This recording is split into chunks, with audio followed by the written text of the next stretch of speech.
Bem, meus amados irmãos e amigos, mais uma vez aqui quem vos fala é o pastor Roberto da Igreja do Brasil para Cristo, localizada ali na Celândia Sul. Hoje estudaremos o capítulo 3 da carta de 1 Pedro. Vamos lá?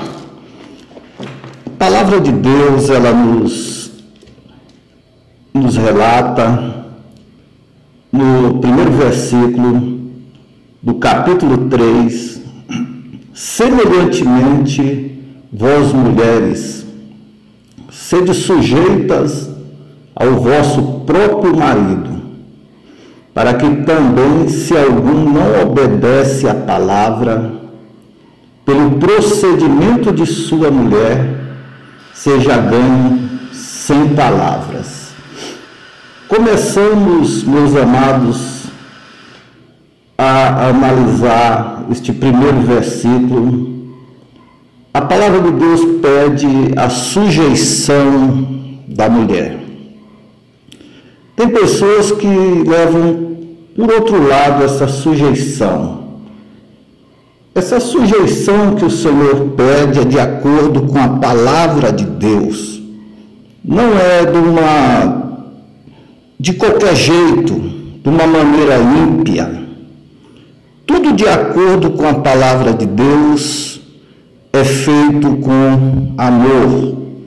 Nós sabemos que o lar precisa de uma liderança.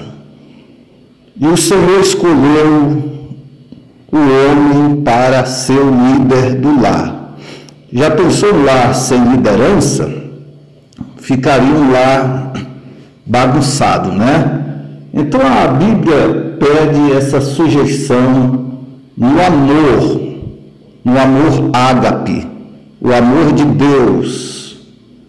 E a palavra de Deus está escrito desta forma, para que também, se algum não obedece à palavra, olha, se você tem um marido que não obedece à palavra de Deus, que não quer nada com Deus, um marido ímpio, que ele venha ser ganho, sem palavra, mas pelo seu procedimento, pela sua maneira de viver, pela sua maneira de andar. A palavra de Deus no livro de Efésios, capítulo 5, versículo 22, está escrito: vós mulheres, sujeitai-vos a vosso marido como ao Senhor, da maneira que a igreja sujeita ao Senhor, o que você se sujeita ao Senhor, obedecendo ao Senhor, obedecei também vosso marido. Como é bom essa obediência, né? E também, claro, que o marido tem que obedecer a sua esposa também. Tem que ter uma concordância na família, considerando a vossa vida casta em temor, que o temor venha a ser algo que já venha a estar enraizado na sua vida. Não é o temor do homem, e sim o temor de Deus. Temer a Deus não é ter medo de Deus. Temer a Deus é respeitar a santidade, a grandeza de Deus e saber que Ele é Deus e que Ele sabe de tudo. O enfeite delas não seja o exterior, no frisado dos cabelos, no uso de joias de ouro, na compostura de vestes, mas encoberto no coração, no incorruptível trajo de um espírito manso e quieto, que é precioso diante de Deus. Então, que o enfeite não venha a ser no exterior, mas que venha a ser no interior, que o interior esteja renovado, que o interior venha, meus amados irmãos, ser algo de especial, venha ser morada do Espírito Santo de Deus, que não venha ser nas vestes mundanas, nas vestes que não agradam ao Senhor. A mulher de Deus deve saber se vestir decentemente, porque quando se veste decentemente, eu creio, se você quer chamar atenção, chama muito mais atenção do que da maneira que os ímpios se vestem. Mas nós sabemos que nós não estamos aqui para chamar a atenção do homem, mas nós estamos aqui para chamar a atenção do nosso Deus. A Bíblia diz que assim se adornavam também antigamente as santas mulheres que esperavam em Deus e estavam sujeitas ao seu próprio marido.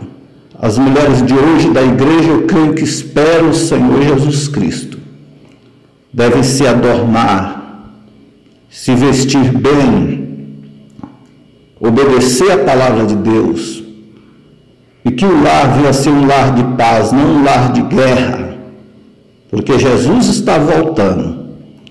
Versículo 6, como Sara obedecia a Abraão, chamando-lhe Senhor, da qual vós sois filhas, fazendo bem e não temendo nenhum espanto. Amém?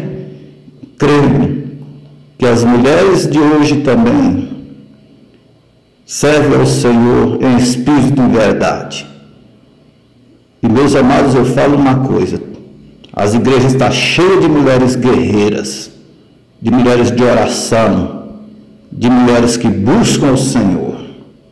O versículo 7, igualmente vós, maridos, coabitai com ela, com entendimento, dando honra à mulher, como vaso mais fraco, como sendo vós os seus co-herdeiros da graça da vida, para que não sejam impedidas as vossas orações.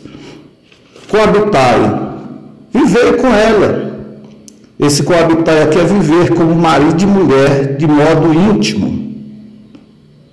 Esse coabitar está falando habitar em conjunto. Habitar em conjunto. Então a palavra de Deus está nos falando, está escrita, neste momento.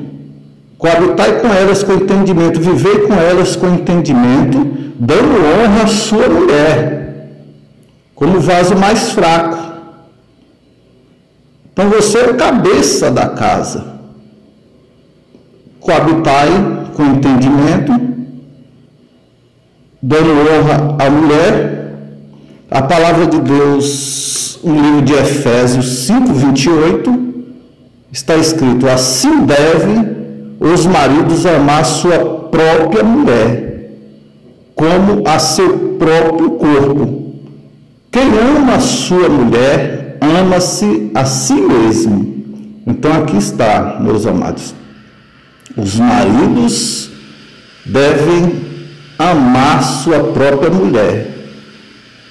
Então vamos dar amor para as nossas esposas, Essas esposas trabalhadeiras, essas esposas que oram por nós, essas esposas que servem ao Senhor, essas esposas que andam na presença de Deus. E se a sua ainda não anda, ore por ela, para Deus mudar o coração dela, para Deus fazer uma obra na vida dela. Mas o marido deve amar sua esposa. Deus pede sujeição da mulher e amor do marido. Deus sabe o que está fazendo. Nós sabemos que o marido tem mais dificuldade de amar. Então, o Senhor pede várias vezes: vós, maridos, amai vossas esposas, vossas mulheres. Então, meus amados, está aí, até o versículo 7, uma rápida explicação, porque nós vamos falar agora sobre o amor fraternal, a paciência na aflição, segundo o exemplo de Cristo. O versículo 8: e finalmente sede todos de um mesmo sentimento, compassivos, amando os irmãos, entranhavelmente misericordiosos e afáveis. A palavra de Deus, no versículo 8, está pedindo para todos nós, o homem, a mulher, em outras palavras, o ser humano, mas principalmente a igreja de Deus, ser todos de um mesmo sentimento, compassível, amando os irmãos. Esse sentimento é o sentimento de Deus, ele veio dos céus. E nós temos que ter tudo isso. Se nós temos o Espírito Santo de Deus, claro que também, meus amados, essas qualidades estão na nossa vida, não tornando mal por mal, ou injúria por injúria, antes pelo contrário, bem dizendo, sabendo que para isto fostes chamados, para que por herança alcanceis a bênção, amém? Por herança alcancei a bênção, Não tornando mal por mal, ele fez comigo, eu vou fazer com ele, não injuriando, antes pelo contrário, abençoando, abençoando até aquele que nos fez mal, porque quem quer amar a vida e ver os dias bons, refreia sua língua do mal, e os seus lábios não falem engano, amém? A pessoa que anda falando demais tem problemas.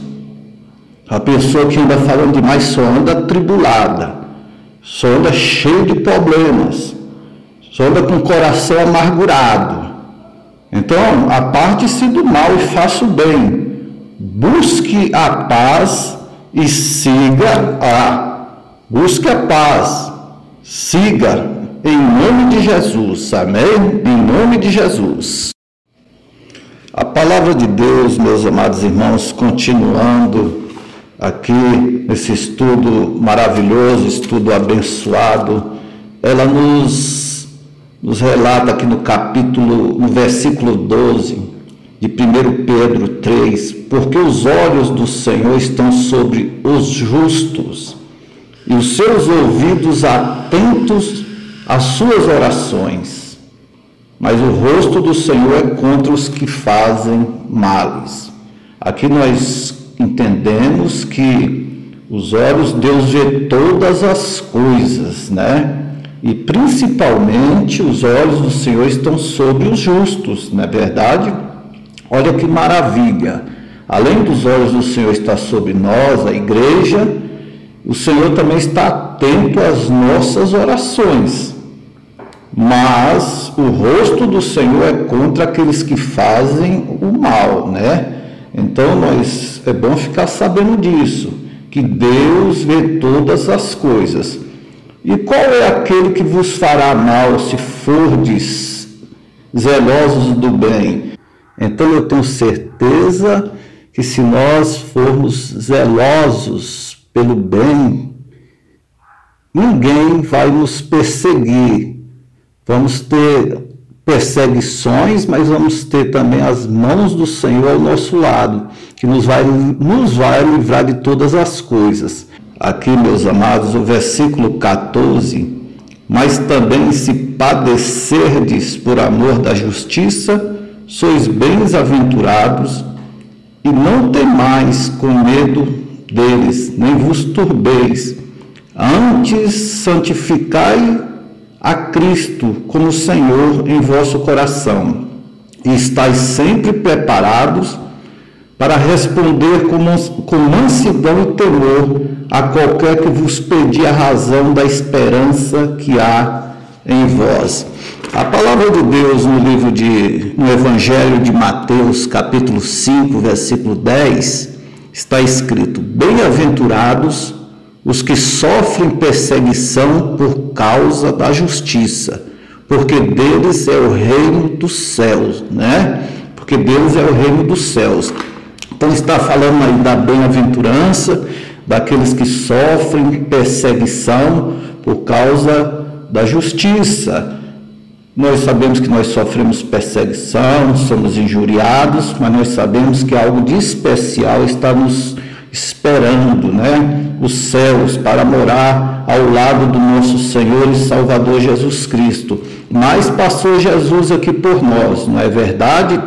E nós devemos também sempre estar prontos, né? Preparados para responder com mansidão e temor qualquer que vos pedir a razão da nossa esperança. Lá no livro, na carta de Tiago, capítulo 1, versículo 19, saber isto, meus amados irmãos, mas todo homem seja pronto para ouvir, tardio para falar e tardio para se irar, porque a ira do homem não opera a justiça de Deus, né? Nós que somos servos do Senhor, temos que ser prontos para ouvir, e ouvir, meus amados irmãos, todos, né? Pronto para ouvir, todo homem seja pronto para ouvir, tardio para falar, não vamos falar demais, né? E tardio para se irar, Já pensou? O crente não pode andar irado aí de qualquer maneira. Eu quero ir para o versículo 18, porque eu tenho pouco tempo. O versículo 18 está escrito: porque também Cristo padeceu uma vez pelos pecados, o justo pelos injustos, para levar-nos a Deus, mortificados na verdade, na carne, mas vivificado pelo Espírito, no qual também foi e pregou aos espíritos em prisão, os quais em outro tempo foram rebeldes, quando a longanimidade de Deus esperava nos dias de Noé, enquanto se preparava a arca, na qual poucas, isto é, 8 almas se salvaram pelas águas. Meus irmãos, este versículo, o 19 e o 20 de 1 Pedro, tem sido de longa data, de difícil interpretação para os pastores, os estudiosos da Bíblia.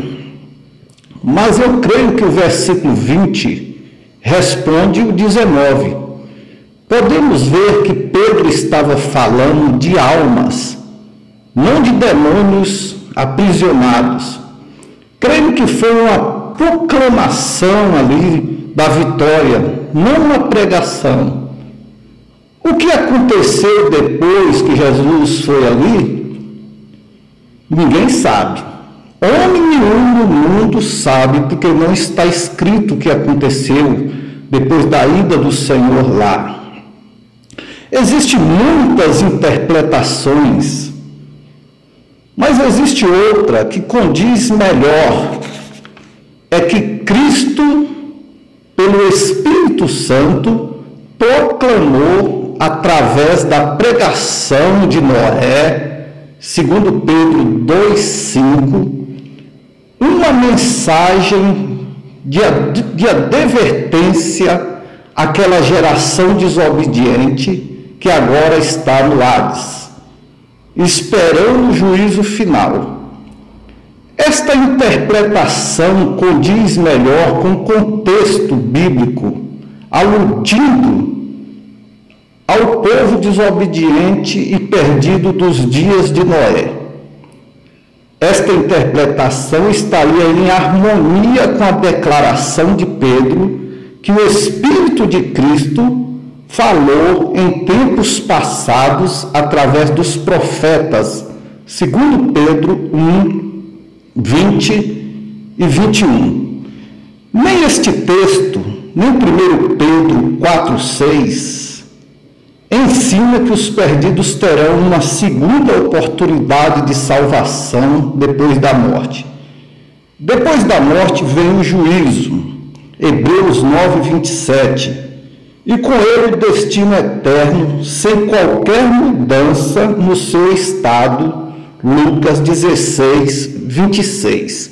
Amém? Então está aí, meus amados irmãos, a palavra do Senhor. Eu creio que o Senhor é bom, que o Senhor é maravilhoso. Então fica aí um abraço do pastor Roberto para todos os irmãos, para todos os ouvintes, né, desta mensagem, em nome de Jesus. Deus abençoe a todos, em nome de Jesus, e até o próximo capítulo, em nome de Jesus.